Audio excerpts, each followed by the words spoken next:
Suman TV. నేను మీ ఈశ్వరి. మనం ఇప్పుడు అన్నమయ్య జిల్లా రాయచోటిలో సుందుపల్లి రోడ్డు మీద రాజుల కాలనీ వద్దున్నాము. ఇక్కడ అంగన్వాడీ టీచర్లు జీతాలు పెంచలేదని చెప్పేసి పెద్ద ఎత్తున భారీ ఎత్తున ఇక్కడ ధర్నాలు చేయడం జరుగుతున్నది.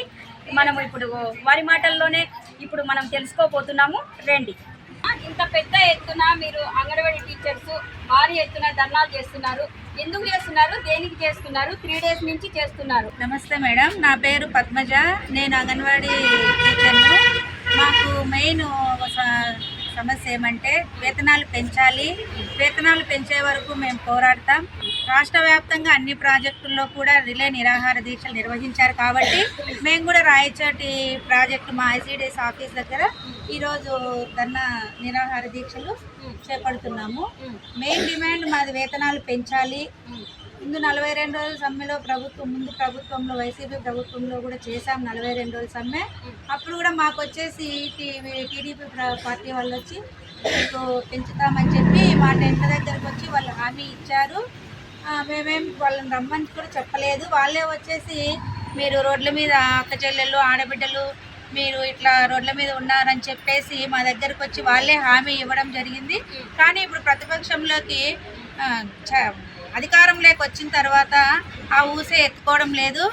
మన బడ్జెట్ సమావేశాలు కూడా జరిగాయి, వేచి చూసాము, కానీ ఏం లేదు, పెంచలేదు. కాబట్టి మేము మెయిన్గా ఇప్పుడు రిలే నిరాహార దీక్షలు 23, 24, 25 తేదీలలో రాష్ట్ర వ్యాప్తంగా అన్ని ప్రాజెక్టుల్లో కూడా చేయడం జరుగుతుంది మేడం. మెయిన్ డిమాండ్ మాకు వేతనాలు పెంచాలి. 11,500తో కుటుంబం నడవాలంటే చాలా కష్టము. ధరలన్నీ పెంచారు, మాకు మెనూ పెంచారు, వర్క్ పెంచారు. కాబట్టి దానికి అనుగుణంగా మేము వేతనాలు పెంచాలనేది మెయిన్ డిమాండ్. మాకు ప్రభుత్వ ఉద్యోగులుగా గుర్తించాలి. 26,000 వేతనం చేయాలి. మేడం, నా పేరు లక్ష్మీదేవి. అంగన్వాడీ టీచర్గా నేను 19 సంవత్సరాల నుంచి చేస్తున్నాను. చాలా తక్కువ జీతం అప్పటి నుంచి కూడా మేము వర్క్ చేస్తున్నాము. కానీ సాలని జీతాలతో చాలా అవసరం పడుతున్నాము. కానీ గవర్నమెంట్ మాకు ఇచ్చిన హామీలు నిలబెట్టుకోలేదు. కొన్ని నిలబెట్టినారు కానీ కొన్ని మెయిన్ ప్రాబ్లం వచ్చి మాకు జీతము, ఆ జీతమే పెంచలేదు. మాకు సుప్రీంకోర్టు ఇచ్చిన తీర్పు ప్రకారం కనీస వేతనం 26,000 ఇవ్వాలి. మళ్ళీ గవర్నమెంట్ ఉద్యోగస్తులుగా గుర్తించాలి మమ్మల్ని.